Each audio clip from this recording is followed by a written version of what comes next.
بسم اللہ الرحمن الرحیم۔ قوم سمود کی نافرمانیاں۔ السلام علیکم ناظرین کرام، امید کرتی ہوں کہ آپ سب خیریت سے ہوں گے۔ سمود عرب کا ایک قبیلہ تھا۔ یہ لوگ سمود بن ارم بن سام بن نوح علیہ السلام کی اولاد میں تھے اور حجاز و شام کے درمیان سرزمین حجر میں رہتے تھے۔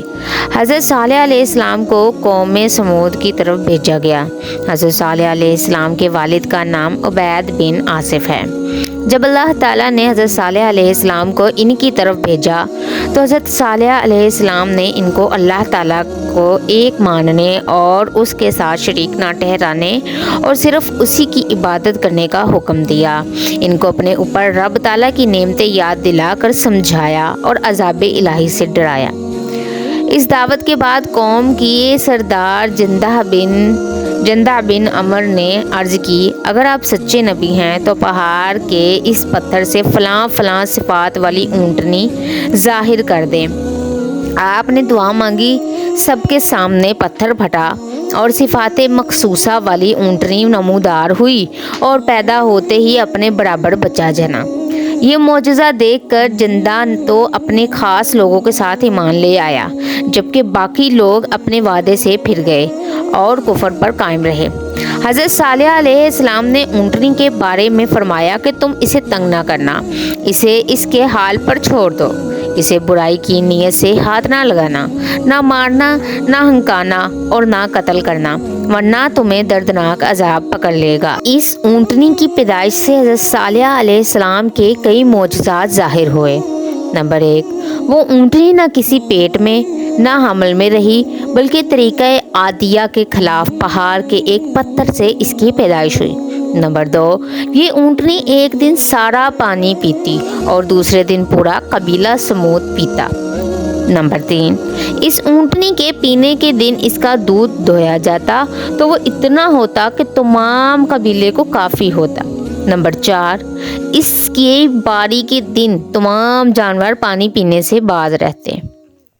قوم سمود میں ایک صدوق نامی عورت تھی جو بڑی حسین اور مالدار تھی۔ اس کی لڑکیاں بھی بہت ہی خوبصورت تھی۔ اس نے مزدہ ابن دہر اور کیدار بن سالف کو بلا کر کہا کہ اگر تم اونٹنی کو ذبح کر دو تو میری جس لڑکی سے چاہو نکاح کر لینا۔ چنانچہ دونوں نے مل کر اس اونٹنی کو ذبح کر دیا، مگر کیدار نے ذبح کیا اور مزدہ نے ذبح پر مدد دی، اور پھر حضرت صالح علیہ السلام سے کہنے لگے، اگر تم رسول ہو تو ہم پر عذاب لے آؤ۔ انہوں نے بدھ کے دن اونٹنی کی کوچیں کاٹی تھیں۔ حضرت صالح علیہ السلام نے فرمایا، تم 3 دن کے بعد ہلاک ہو جاؤ گے۔ پہلے دن ان کے چہرے زرد، دوسرے دن سرخ اور تیسرے دن سیاہ ہو گئے۔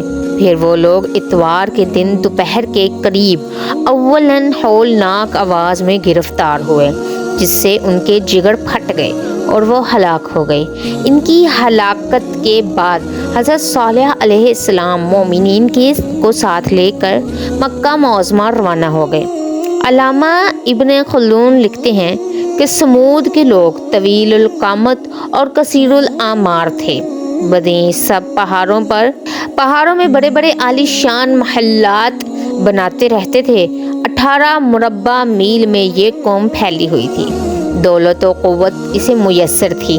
دیار سمود میں پانی کی بڑی قلت تھی۔ لوگ دریا کے نہ ہونے کے باعث کنویں کھود کر پانی حاصل کرتے اور زراعت کا کام سر انجام دیتے تھے۔ اس کے علاوہ ان کے پاس صرف ایک چشمہ تھا جو ضرورت کے اعتبار سے ناکافی تھا۔ سمود کے لوگ اعلیٰ محلات بنوانے کے بڑے شائق تھے۔ وہ تجربہ کار اور ماہروں کو بلواتے، عمارتیں تیار کرواتے۔ مختصراً یہ کہ قوم سمود کا بیشتر حصہ انہی کاموں میں لگا دیتے۔ آہستہ آہستہ ان کا یہ شوق انہیں اپنے خداؤں کی سنگین مورتیں بنوانے لگے اور ان کی پرستش کرنے لگے۔ حضرت صالح علیہ السلام نے فرمایا کہ اے لوگو، اللہ کے سوا کسی اور کو پوجنا چھوڑ دو، صرف اس کی عبادت کرو جو اس کائنات کا واحد خالق ہے۔ اس کا شکر ادا کرو اور غرور سے باز آؤ۔